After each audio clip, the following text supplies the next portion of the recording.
గోవింద గోవింద హరి గోవింద గోకుల నందన గోవింద గోవింద గిరి గోవింద శ్రీ వెంకటేశ గోవింద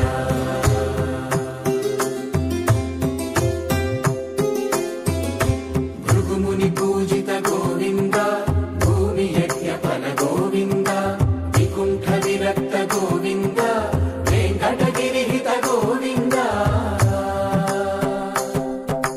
వల్మీక శుద్ధ గోవింద గోక్షీర తృప్త గోవింద గోపాల ఘటిత గోవింద బహుళావర్ధిత గోవింద గోవింద హరి గోవింద గోకుల నందన గోవింద గోవింద గిరి గోవింద శ్రీ వెంకటేశ గోవింద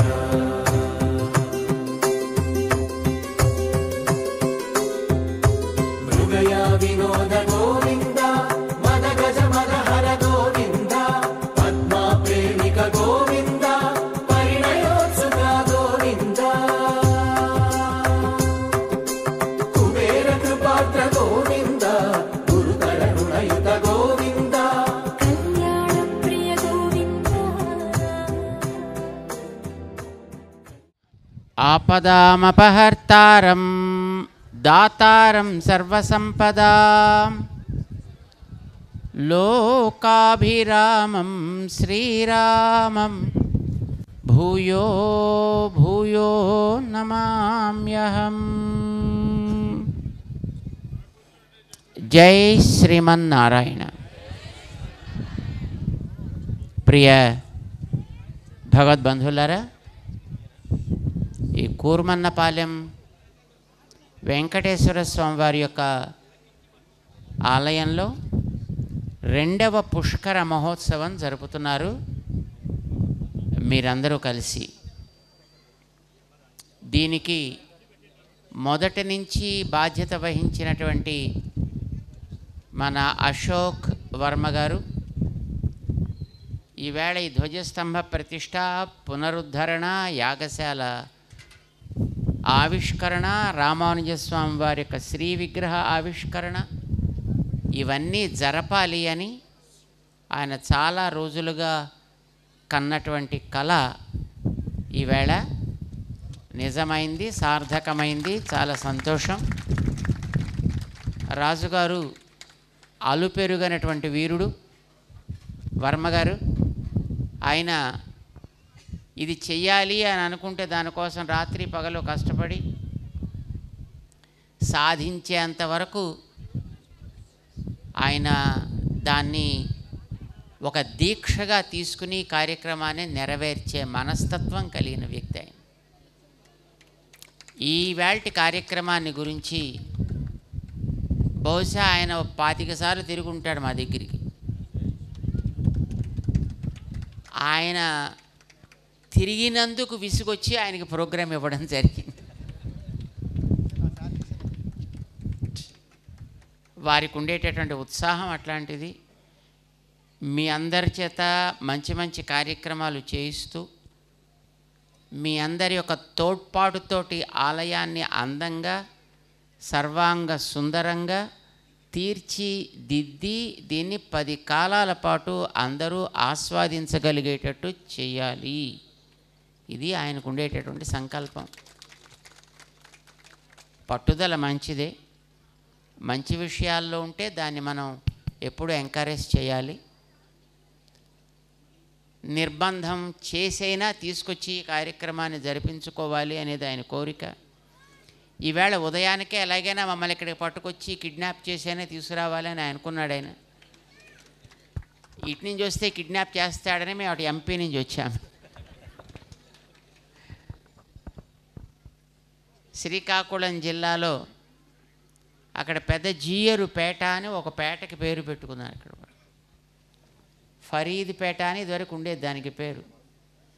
దానికి పెద్ద జీయరుపేట అని పేరు పెట్టారు దాన్ని. అక్కడ ఈవేళ ఒక అద్భుతమైనటువంటి రంగనాథస్వామి ఆలయం కట్టారు. దాని ప్రతిష్టాపన కార్యక్రమం జరిగింది.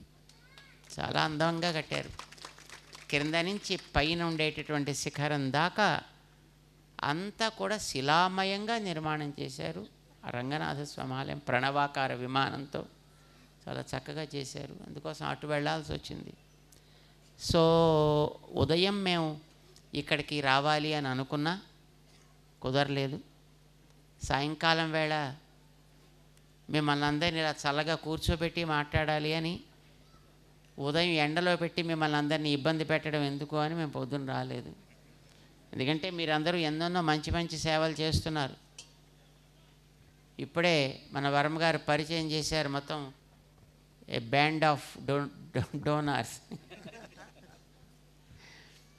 అంతమంది ఈ కైంకర్యంలో ఉన్నారు అని అర్థం.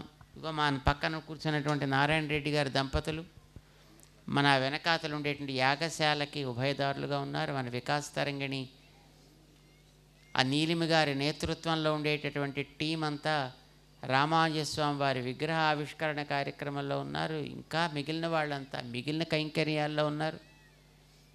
అంతా కైంకర్య నిరతులు, కైంకర్య పరులు, శ్రద్ధాళువులు. ఇంతమంది మీ అందరినీ కూడా ఒక త్రాటి మీదకి తీసుకొచ్చి మీ ద్వారా మంచి కార్యక్రమాలు ఈ సమాజానికి జరగాలి అనేది వారి యొక్క కోరిక. శ్రీమాన్ అశోక్ రాజు గారికి చాలా సంతోషంగా ఉంది. మనం ఈ శోభకృతనామ సంవత్సరంలో చివరికి వచ్చాం. ఇంకా 5 రోజులు బాకీ ఉంది మనకి. ఈ సంవత్సరం మనకు అందించినటువంటి శుభాలు చాలా ఉన్నాయి. మన జ్ఞాపకం పెట్టుకోవాల్సిన అంశాలు కూడా చాలా ఉన్నాయి. మనం ప్రేరణ పొందాల్సిన అంశాలు చాలా ఉన్నాయి. నెక్స్ట్ ఇయర్కి క్యారీ చేయాల్సిన అంశాలు కూడా చాలా ఉన్నాయి. ఈ ఏడాది కలిగించిన అతి గొప్ప శుభకార్యాలు ఏంటి? 500 ఏళ్ల తర్వాత రామచంద్రుడి యొక్క ఆగమనం అయోధ్య మహానగరానికి. ఇది క్రమంగా మిగిలినటువంటి స్థానాలను కూడా స్వతంత్రంగా తీర్చిదిద్దాలి. అది మధుర కావచ్చు, కాశీ కావచ్చు, మరొకటి కావచ్చు.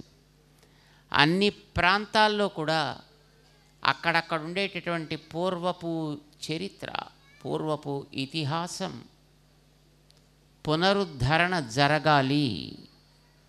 ఈ ఏడాది దానికి పునాదిగా రాబోయే క్రోధినామ సంవత్సరానికి స్వాగతం పలకాలి అని మేము ముందుగా మన వెంకన్న స్వామి పాద సన్నిధానంలో ప్రార్థన చేస్తున్నాం. అట్లాంటి శక్తి మనందరికీ కూడా ఇవ్వాలి అని మనం ప్రార్థన చేస్తున్నాం. క్రొత్త సంవత్సరం వచ్చింది, వస్తోంది అనగానే మనందరికీ ఆనందంగా ఉంటుంది. కానీ ఆ సంవత్సరంలోకి మనం తీసుకెళ్లాల్సినటువంటి సంస్కారాలు చాలా ఉంటాయి. మనం ఎప్పుడు కూడా చరిత్రహీనులం కాకూడదు. మనకి ఉండేటటువంటి ప్రాచీనమైనటువంటి చరిత్రని మనం మరింత స్థిరపరుచుకోగలిగే, దృఢపరుచుకోగలిగే వాళ్ళం కావాలి. దానికి మనం సంకల్పం చేయాలి. మనందరికీ తెలుసును, మనం చదువుకునే చదువులు మంచి చదువులేనా? చదువులేనా? Yes or no? అమ్మని గౌరవించాలి అని చెప్పే చదువు చదువా కాదా? అది చెప్పని చదువు చదువా? ఇప్పుడు మీ స్కూళ్ళల్లో చదివే దాంట్లో అలా చేయమని ఎక్కడైనా చెప్పారు ఎవరైనా? నాన్నని గౌరవించాలి అని ఎప్పుడైనా ఎవరైనా చెప్పారా? కనీసం పాఠాలు చెప్పే గురువుకైనా గౌరవాన్ని ఇవ్వాలి అని ఎవడైనా చెప్పాడా?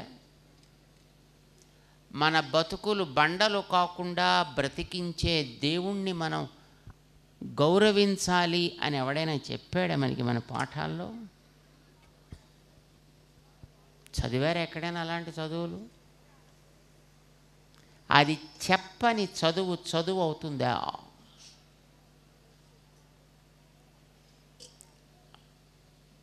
మన సంస్కారాన్ని, మనకుండేటటువంటి ఆంతరమైనటువంటి శక్తిని పెంచగలిగేట్టుగా నడిపించే చదువేదో అది చదువు.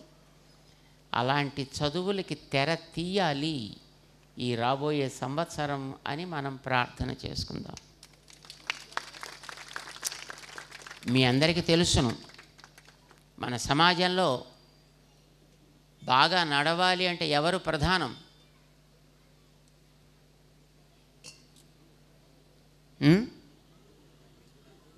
సమాజం మంచిగా నడవాలంటే ఎవరు ప్రధానం సమాజంలో? మహిళ. ఎవరు ప్రధానం?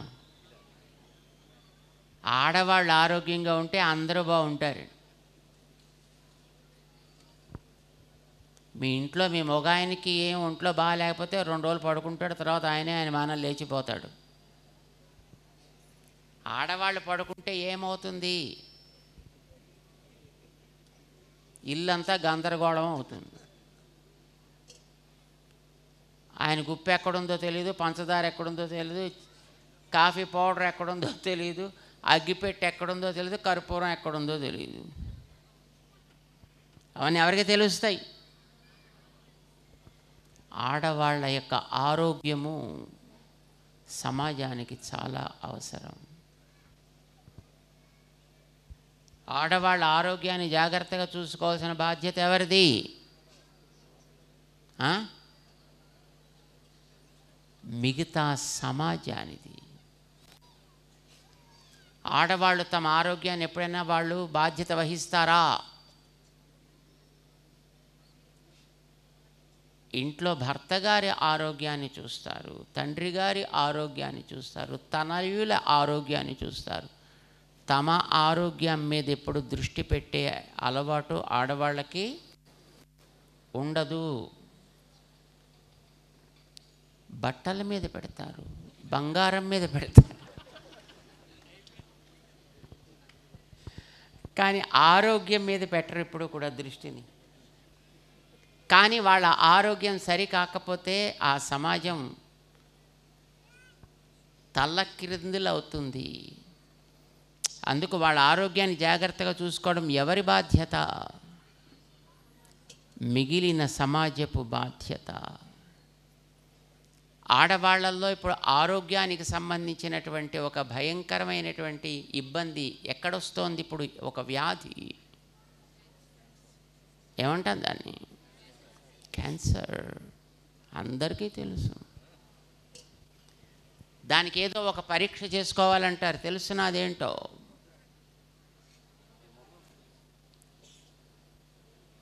సర్వైకల్ క్యాన్సర్లో మన భారతదేశం అగ్రగామిగా ఉంది ప్రపంచంలో. దాని పరీక్ష చేయించుకోవాలంటే ప్యాప్ స్మియర్ టెస్ట్ అని చేస్తారు. 30-35 ఏళ్ల వయసు దాటిన ప్రతి మహిళ ఈ టెస్ట్ చేయించుకొని తీరాలి అనేది నియమం. మీలో ఎంతమంది చేయించుకున్నారు?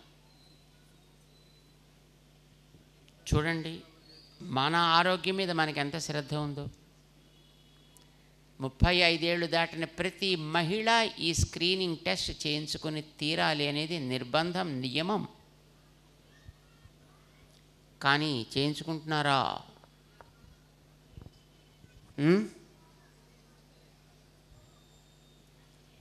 ఎందుకని చేయించుకోవట్లేదు? అరే పైసలు ఖర్చు అయిపోతాయండి. పైసలు ఖర్చు ఆరోగ్యం కోసం పెట్టాలంటే కష్టం. ఒక్కొక్క మహిళకి టెస్ట్ చేయాలి అంటే హాస్పిటల్స్లో 2000 నుంచి 3-4 వేల రూపాయల దాకా ఖర్చు అగును. ఆడవాళ్ళు ఆ ఖర్చు పెట్టరు, కాక సమాజానికి చెప్పరు. ఎందుకని? భయం. తనకేదైనా ఉంది అంటే భర్త గౌరవిస్తాడో గౌరవించడో, కుటుంబంలో ఉండే మిగతా వాళ్ళు తనని ఆదరిస్తారో ఆదరించరో, మిగతా ఉండే బంధువులు గట్రా ఎక్కడ రకరకాలైనటువంటి మాటలతోటి తూట్లు పొడుస్తారో అనే ఒక సోషల్ స్టిగ్మా, ఇది మహిళలు దాని గురించి బయటికి చెప్పరు, పరీక్షలు కూడా చేయించుకోకుండా చేస్తుంది. కానీ మీకు తెలుసునో తెలీదో, క్యాన్సర్ అనేది రాబోయే ముందు తెలీదు. కడుపు నొప్పి కొన్ని సూచనలు చేస్తుంది ముందుగా, గుండె జబ్బు అయితే కొన్ని సూచనలు చేస్తుంది, లివర్ ప్రాబ్లం అయితే కొన్ని సూచనలు చేస్తుంది, లంగ్స్కి ప్రాబ్లం వస్తే కొన్ని సూచనలు చేస్తుంది. శరీరంలో ఏ భాగానికి సమస్యలు వచ్చినా ముందు కొన్ని సూచనలని అవి చేస్తాయి. కానీ క్యాన్సర్ అట్లాంటి సూచనలని వేటిని చేయదు. కానీ లోపల అది క్రమంగా క్రమంగా క్రమంగా మురుగుతుంది. ఎప్పుడైనా మీరు ఇంట్లో నీళ్లు కాచారా? నీళ్లు కాచారా? ఏంటి నేను వేదాంతం అడుగుతున్నానా? నీళ్లు కాచారా లేదా గిన్నెలో పోసి? వేడెక్కినట్టు మీకు తెలుస్తుందా తెలీదా? ఎట్లా?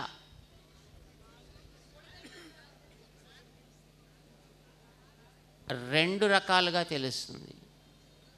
ఒకటి, పైనుంచి పొగలు వస్తాయి. రెండు, కింద నుంచి బుడగలు వస్తాయి. కనుక ఓహో ఇది వేడెక్కుతోంది కాబోలు అని తెలుస్తుంది.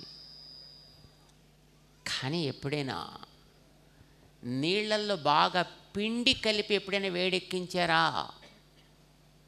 చూసారా? ఏ మైదా పిండి లాంటిదో నీళ్ళల్లో బాగా కలిపి వాటిని ఎప్పుడైనా వేడెక్కించారా?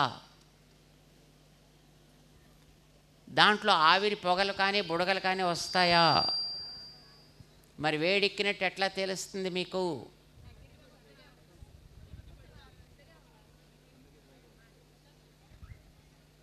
అంత బాగా మీరు వంటలు చేస్తున్నారు, ఏం చేద్దాం?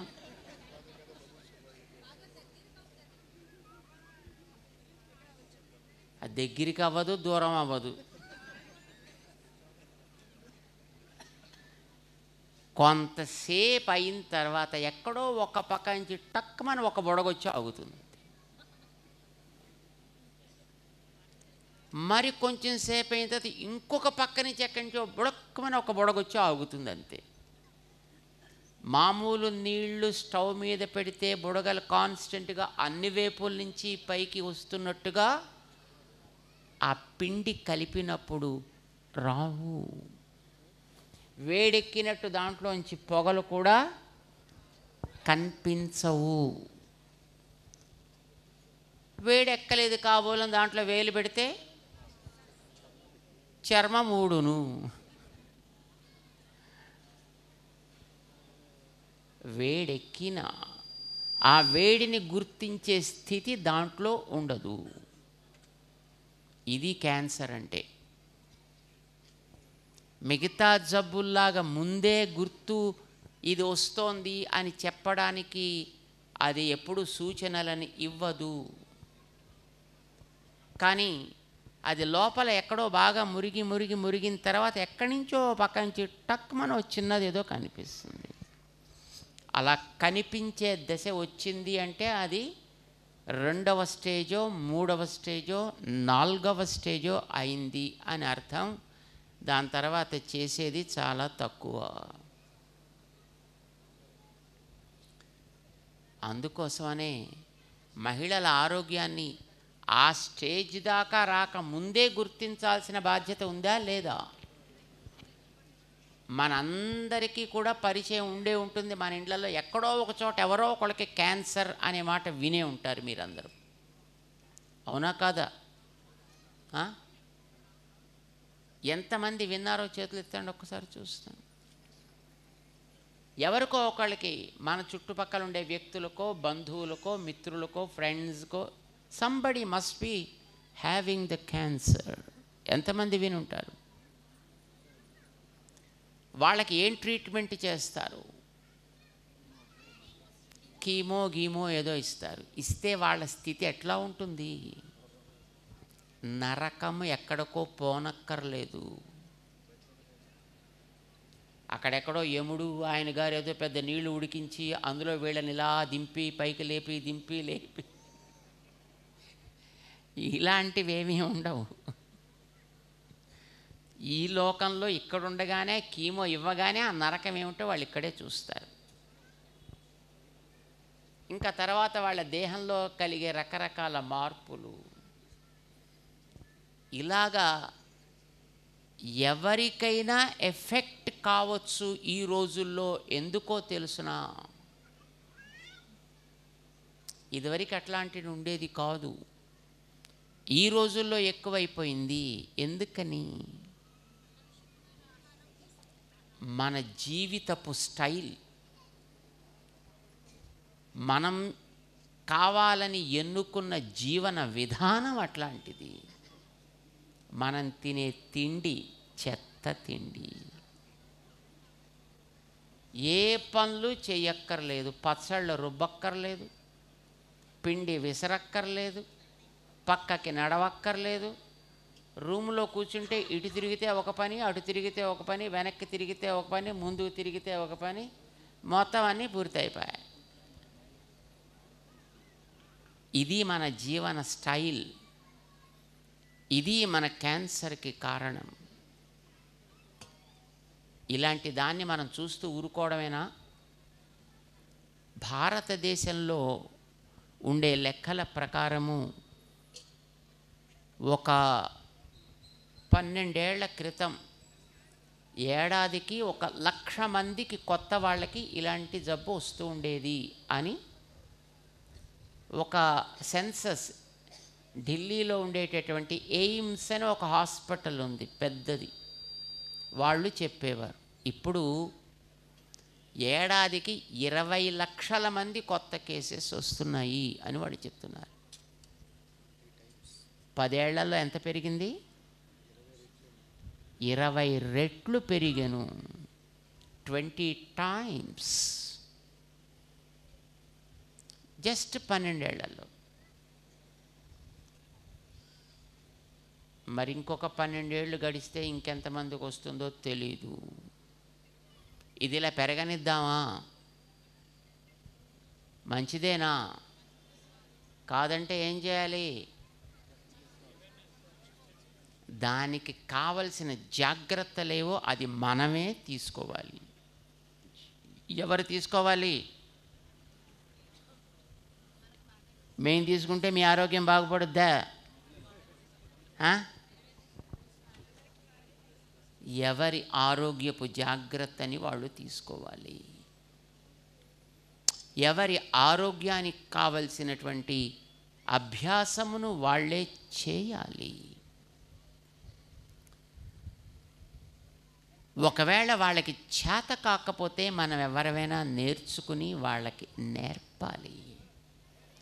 35 ఏళ్ళు దాటిన ప్రతి మహిళకి నేర్పాలి. ఎంతమంది ఇలా మనం కూడా నేర్పచ్చండి, నేర్చుకోవచ్చు అనుకుంటున్నారు? చూపించండి, మీరు చేతులు చూస్తాం. మనం నేర్చుకోవాలి, మిగతా వాళ్ళకి నేర్పచ్చు అనుకునేవాళ్ళు ఎంతమంది మీలో? అందుకోసమనే మన వికాస తరంగిణి మహిళా ఆరోగ్య వికాస్ అని ఒక కార్యక్రమాన్ని ఆరంభం చేసింది. ఏం కార్యక్రమం? మహిళా ఆరోగ్య వికాస్. 35 ఏళ్ళు దాటిన ప్రతి వాళ్ళకి పరీక్ష చేస్తారు మన వాళ్ళు. ఎంత ఖర్చు పెట్టాలి దానికి ఒక్కొక్కళ్ళను? ఖర్చు పెట్టమంటే మీరు 1 పైసా దీనికోసం ఖర్చు పెడతారా ఏంది? అందుకు ఉచితంగానే చేస్తోంది మన వికాస తరంగిణి. ఇంతవరకు 26 లక్షల మందికి చేసింది.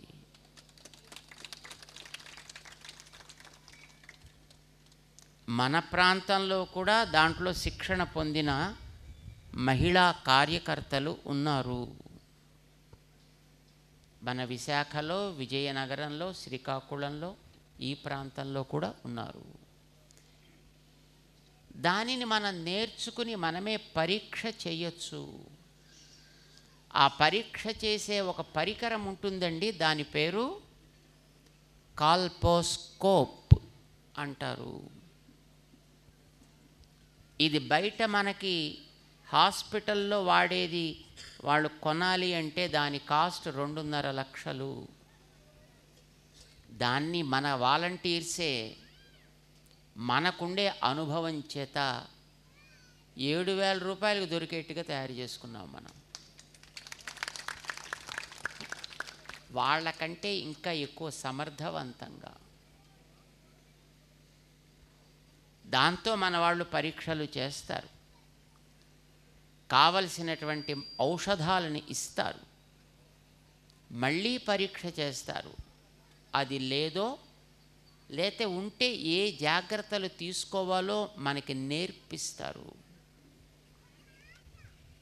ఇది నేర్పడానికి, చేసుకోవటానికి కార్యకర్తలుగా మనమే సిద్ధం కావాలి.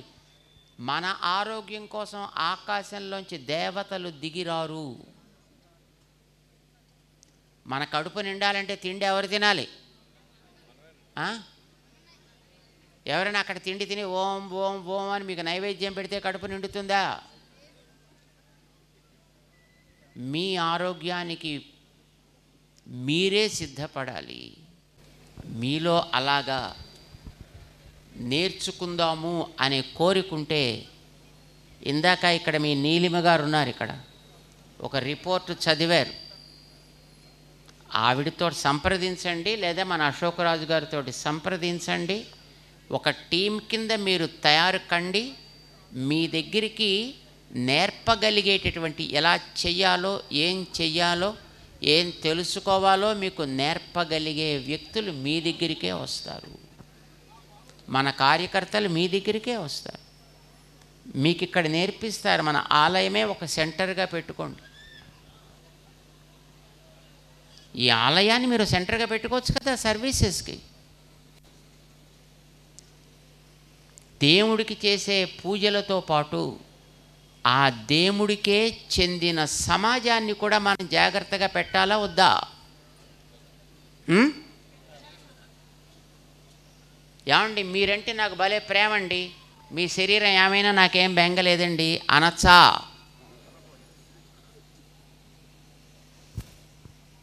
కృష్ణ, నువ్వంటే మాకెంతో ప్రేమరా, కానీ నీ శరీరాన్ని మాత్రం మేము శుభ్రంగా తాళ్ళు పెట్టి కట్టి చితక్కొట్టేస్తామన్నాడండి.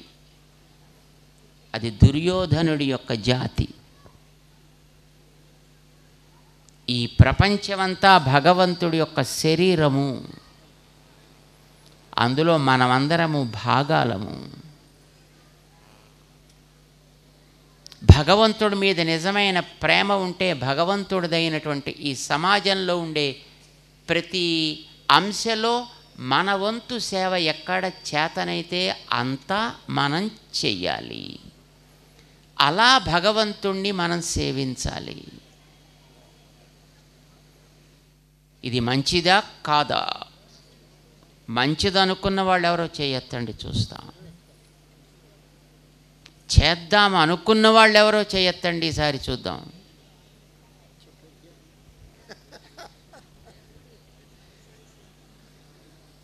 ఎవరెవరికి శ్రద్ధ ఉందో వాళ్ళు నీలిమ గారి దగ్గర పేరివ్వండి. మీరెప్పటి నుంచి ట్రైనింగ్కి సిద్ధం అని అంటే అప్పుడు మీ దగ్గరికి మన కార్యకర్తల్ని వచ్చేటట్లు మేము పంపిస్తాం. దానికి కావలసిన పరికరాలన్నీ మనం తయారు చేసుకుంటాం. మన ప్రాంతంలో ఒక్కొక్క ఏరియాని ఐడెంటిఫై చేసి వాళ్ళకి అవగాహన కలిగించి మనం చేయగలిగిన సేవ ఏదో అక్కడ వాళ్ళకి మనం చేసే ప్రయత్నం చేయాలి. పాత ఏడాది గడిచింది, కొత్త ఏడాది వచ్చింది, పచ్చళ్ళు చేసుకున్నాం, పచ్చడి చీరలు కట్టుకున్నాం అంటే అది నిజమైనటువంటి పండగ అవ్వదు. మనం చేయగలిగిన పనులు చేసినప్పుడే అది నిజమైన పండగ అవ్వాలి.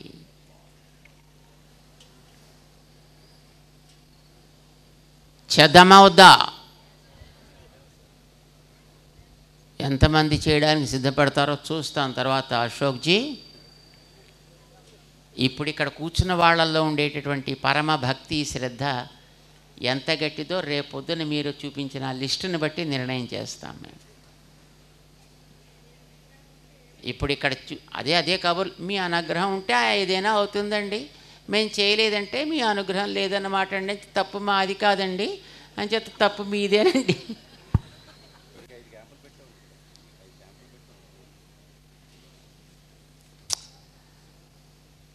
సమాజంలో మహిళది చాలా కీలకమైనటువంటి స్థానము.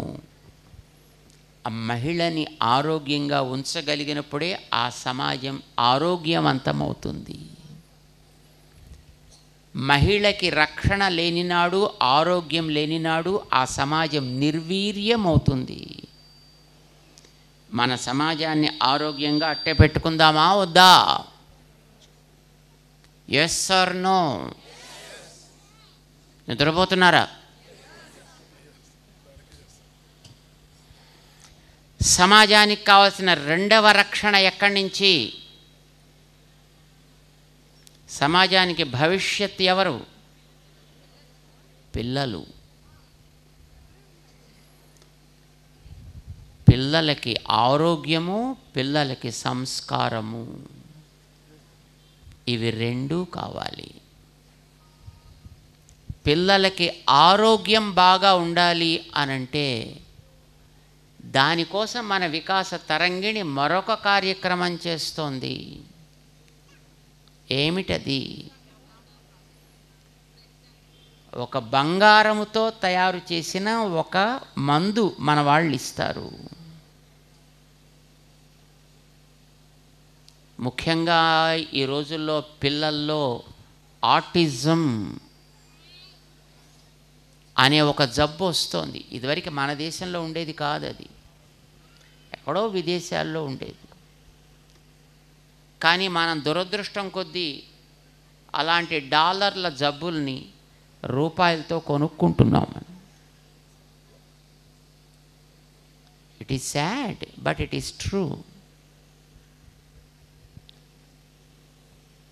చిన్నపిల్లల్లో దృష్టి మన మీద ఉండదు, ఎటో చూస్తాడు, లేదా అల్లరి పెడుతుంటాడు, చాలా గడబడిగా ఉంటాడు, వైల్డ్గా ఉంటారు పిల్లలు. కానీ అది మన మాట వింటం లేదు, వీళ్ళకి నిర్లక్ష్యం ఎక్కువ అని కొడుతూ ఉంటాం. కానీ దానివల్ల ప్రయోజనమే ఉండదు. అది నిజానికి అల్లరి చిల్లరితనం కాదు, అది ఒక జబ్బు. దాని పేరే ఆటిజం. అందులో రకరకాలు ఉన్నాయి. అవే కాదు, ఏ రకమైనటువంటి శారీరక రుగ్మతలున్నా మనం ఇచ్చేటటువంటి ఆ మందు ప్రతి నెలలో పుష్యమి నక్షత్రం నాడిస్తారు. ఇది తీసుకుంటే వాళ్ళల్లో ఇమ్యూనిటీ పెరుగుతుంది. ఇమ్యూనిటీ అంటే ఈ మధ్యన అందరికీ బాగా పరిచయం ఏర్పడింది. దేని తర్వాత? అచ్చా, ఏమిటి ఇమ్యూనిటీ అంటే?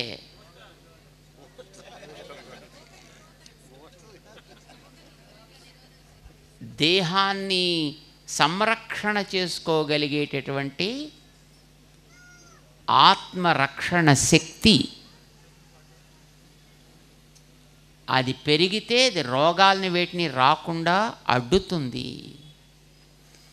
అది పెరగడానికి పనికొస్తుంది ఈ స్వర్ణ అమృత ప్రాశం అనేది. ప్రతి నెలలోనూ కొన్ని లక్షల మంది పిల్లలు తీసుకుంటున్నారు మన దేశంలో. మన దేశంలోనే కాదు, ఇప్పుడు లండన్లో తీసుకుంటున్నారు, ఆస్ట్రేలియాలో తీసుకుంటున్నారు, యూఎస్లో తీసుకుంటున్నారు. మన దగ్గర కూడా there are thousands of people who are children who are taking that. పిల్లల్లో మంచి మేధాశక్తి పెరగాలి, దానికి పనికొచ్చేది అది. ప్రతి పుష్యమి నక్షత్రం నాడు మాత్రమే ఇస్తారు దాన్ని. అంటే ఆ రోజు ఇస్తే బాగా పనిచేస్తుంది అని. దీన్ని మనం పిల్లలకి అందించాలి. రెండవది, పిల్లలలో ఆరోగ్యం ఒక ఎత్తైతే సంస్కారం అనేది దానికి అర్థాన్ని చెప్పేది. కానీ ఇప్పుడు మీరు చదివించే చదువులలో ఎక్కడైనా స్కూళ్ళల్లోని పుస్తకాల్లో సంస్కారం అనేది ఉందా? ఏం చేయాలి? దానికోసమనే మన వికాస తరంగిణి ప్రజ్ఞ అనే పేరుతోటి ఒక కోర్సు ఇస్తోంది.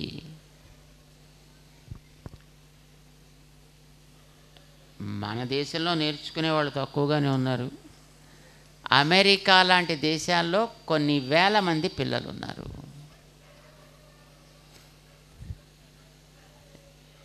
స్కూళ్ళల్లో పరీక్షలు పూర్తయిపోయిన తర్వాత మళ్ళీ స్కూళ్ళు తెరిచే లోపులో వేసవి కాలపు సెలవులలోనైనా కనీసం పిల్లల్లో ఈ ప్రజ్ఞా తరగతులని నిర్వహించి వాళ్ళకి చక్కగా వాటిని నేర్పండి.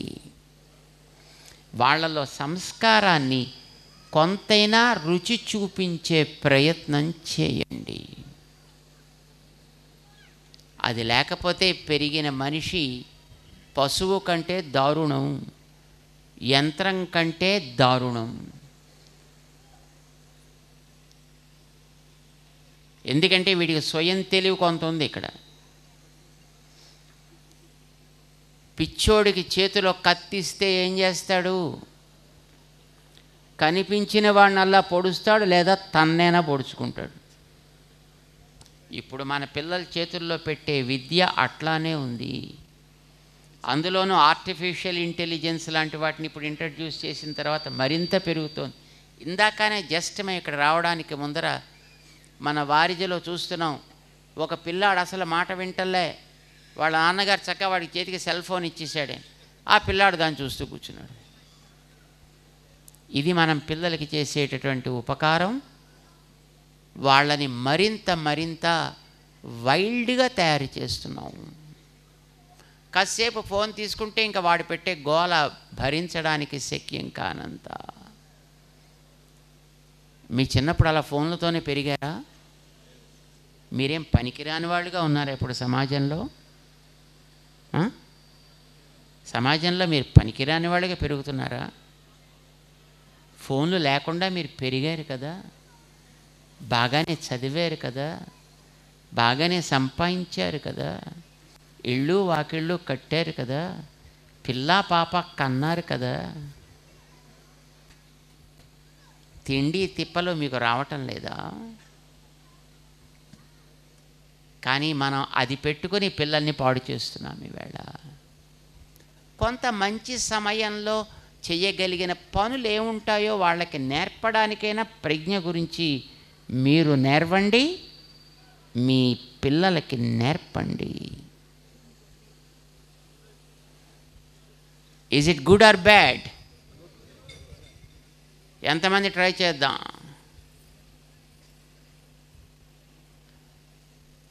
మీరు నేర్చుకుంటామంటే దానికి కావలసినటువంటి క్లాసెస్ మీకు నేర్పిస్తారు. మీరు నేర్చుకోవాలి, మీ పిల్లలకి నేర్పాలి. ఇప్పుడు రాబోయే సమ్మర్లో ఒక 15 రోజులో 10 డేసో 20 డేసో ఒక క్యాంప్ కండక్ట్ చేయండి. ఆ క్యాంప్లో వాళ్ళకి ఈ విషయాలు నేర్పండి. క్యాంప్ అయిన తర్వాత వాళ్ళు బాగుపడ్డారా పాడైపోయారా చెక్ చేసుకోండి. పాడైపోతే ఇంక మళ్ళీ ఇంక ఈ గుడికేపు రాకండి. మీరు బాగుపడ్డారంటే మరి దీన్ని మరింత పెంచుకుని చక్కగా చేసే ప్రయత్నం చేయండి. Choice is yours. ఆ చాయిస్ మీకే ఇస్తున్నాం.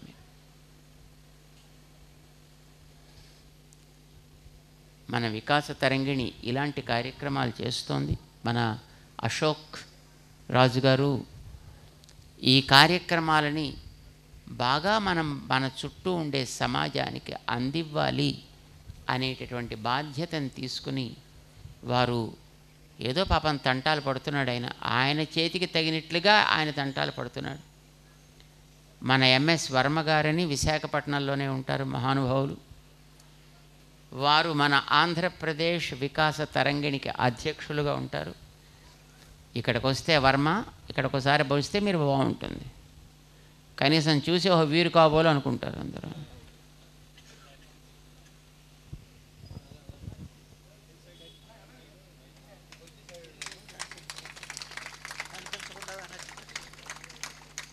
కనిపించకుండా వెనక్కి వెళుతున్నాం అంటే మనం చేస్తున్న ఏమిటి ఉంటే తెలిస్తే మనకి అనిపిస్తుంది.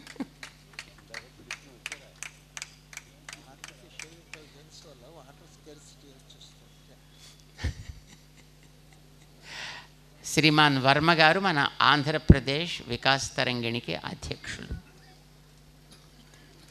వారి నేతృత్వంలో ఇలాంటి కార్యక్రమాలు ఎన్నో జరుగుతున్నాయి.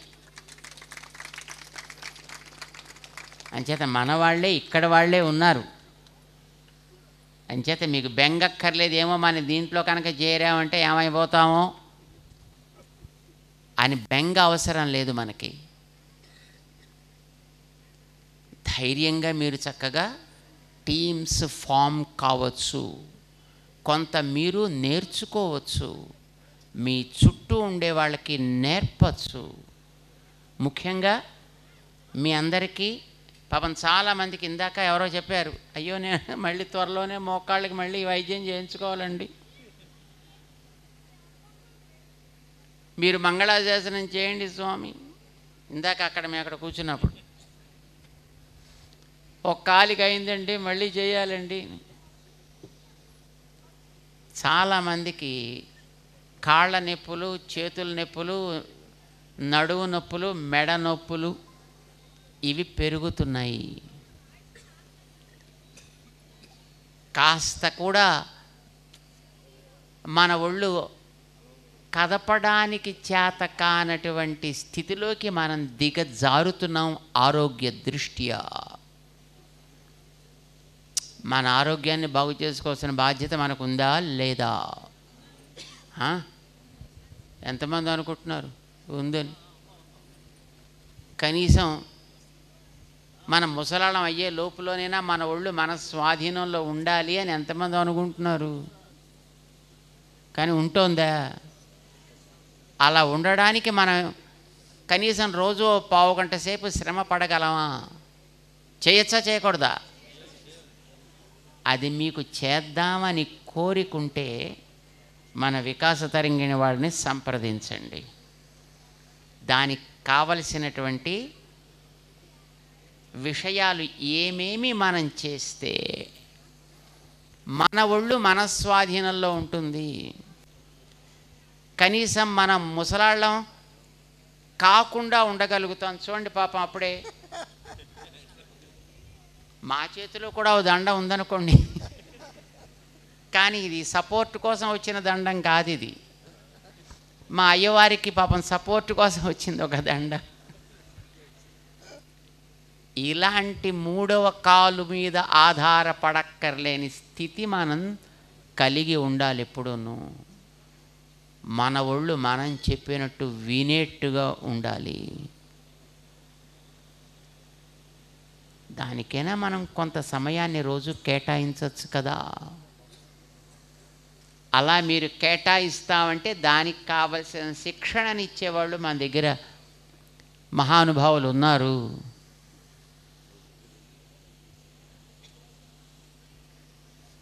ఆ పక్కన ఉన్నాడు ఒక పెద్ద మనిషి, శ్రీమాన్ వెంకట్ అని ఆయనకి పేరు.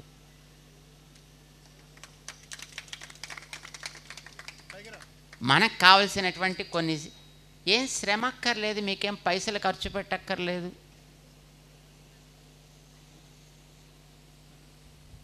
ఆయనలా తయారు చేయడు మిమ్మల్ని. కనీసం మీ ఒళ్ళు మీ మాట వినేట్టుగా తయారు చేస్తాడు.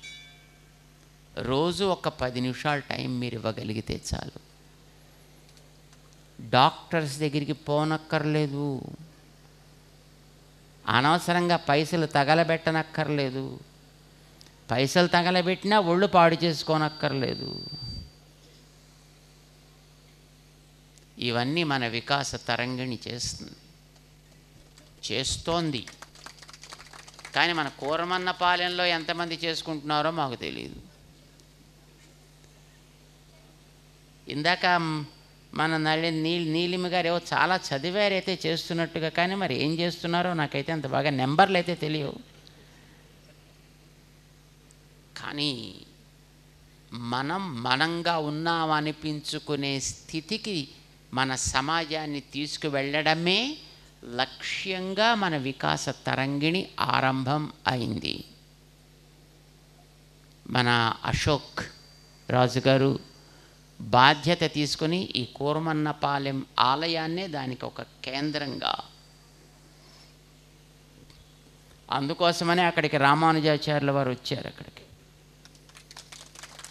మన వికాస్ తరంగిణి వాళ్ళందరూ కలిసి అక్కడ ఆ మూర్తిని ఇక్కడికి తీసుకొచ్చి ఇక్కడ ప్రతిష్ఠ చేసుకున్నారు. ఎందుకంటే అట్లాంటి వ్యక్తి యొక్క స్ఫూర్తి ప్రేరణ మనకందరికీ కావాలి.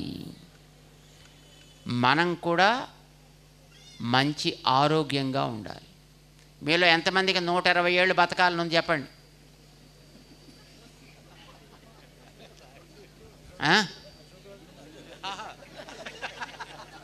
120 ఏళ్ళు బతకాలి అని ఎంతమంది కోరుకుందా? లేదా మీ కోరిక? ఇప్పుడే రెడీ అయితే రెడీ అంటే చెప్పండి, ఫ్లైట్ తెప్పిద్దాం ఇక్కడి నుంచే స్ట్రైట్. బతికి ఉన్నంత వరకు మంచిగా బతకాలి, ఆరోగ్యంగా బతకాలి, ఆనందంగా బ్రతకాలి, సుఖంగా జీవించాలి, రోగరహితంగా జీవించాలి, 10 మందికి ఆనందం కలిగేటట్టు జీవించాలి, పదుగురి సేవ చేస్తూ బతకాలి, పదుగురి నోట్లో నాల్కలాగా బ్రతకాలి. ఈ శుభకృతనామ సంవత్సరం అట్లాంటి పునాది రాబోయే క్రోధినామ సంవత్సరానికి వెయ్యాలని ఆశిస్తూ మీ అందరికీ మంగళాశాసనం చేస్తున్నాం. జై శ్రీమన్నారాయణ.